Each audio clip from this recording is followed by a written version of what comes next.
Voina chuan guitar lesson thar kan zir ho lenga voina kan zir ho le tur chu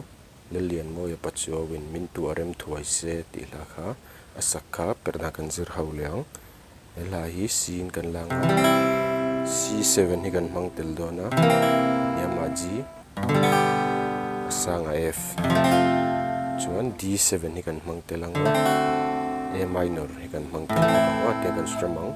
down up down up kan zoom la charang down up down up down up down up down min tuahrem thuai se chu le zuate in chan na na G7 hi kan mang zo ko